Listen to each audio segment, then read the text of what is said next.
বিস্তীর্ণ সরিষার ক্ষেত। এই আমার চারপাশে প্রচুর পরিমাণে সরিষা হয়ে আছে। বিশেষ করে যে শীতটা যখন হয় এই সময়টাতে সরিষার পরিমাণ বাংলাদেশে সবচেয়ে বেশি পরিমাণে হয়।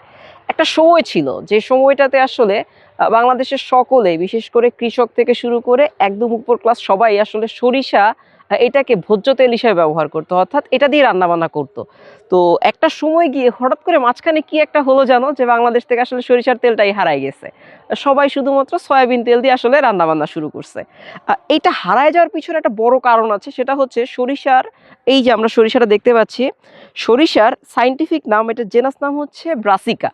তো বিভিন্ন স্পিসিস আছে, কোনোটা আলভা, কোনোটা নেপাস, কোনোটা রেপা, সো বিভিন্ন স্পিসিস আছে সরিষার। বিষয়টা হচ্ছে সরিষার মধ্যে বা সরিষার তেলের মধ্যে ইরিউসিক অ্যাসিড নামে একটা অ্যাসিড আছে। এই অ্যাসিডটার বেশ কয়েকটা গুণও আছে, আবার বেশ কয়েকটা খারাপ দিকও আছে। গুণের মধ্যে যদি বলতে চাই, এইটা অ্যান্টিব্যাকটেরিয়াল উপাদান আছে।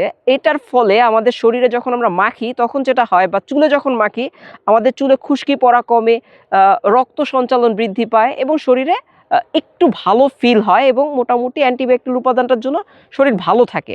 তবে এটার সবচেয়ে বড় সমস্যা যেটা, এটার মধ্যে এই ইউরিসিক অ্যাসিড যদি আমার বডিতে চলে যায় বেশি পরিমাণ, অল্প গেলে খুব একটা সমস্যা হয় না, বেশি পরিমাণ চলে গেলে যেটা হয়, আমার হৃদরোগের ঝুঁকিটা আসলে বেড়ে যায়।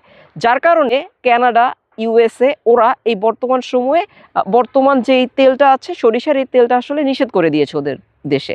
ওরা এইটাকে রিপ্লেস করে ওরা নতুন একটা স্পিসিস উদ্ভাবন করেছে বা ক্রস করে, সেটার নাম হচ্ছে ক্যানোলা অয়েল। ক্যানোলা অয়েলটা মূলত একটা রেপসিড, এটা দুইটা স্পিসিসকে কানেক্ট করে আসলে তৈরি করা হয়েছে, এবং রেপসিডের মধ্যে বা হচ্ছে ক্যানোলা অয়েল, এটার মধ্যে বেসিক্যালি 2%-এর কম ইউরিসিক অ্যাসিড আছে বা ইরিউসিক অ্যাসিড আছে। সেটা শরীরের জন্য ভালো।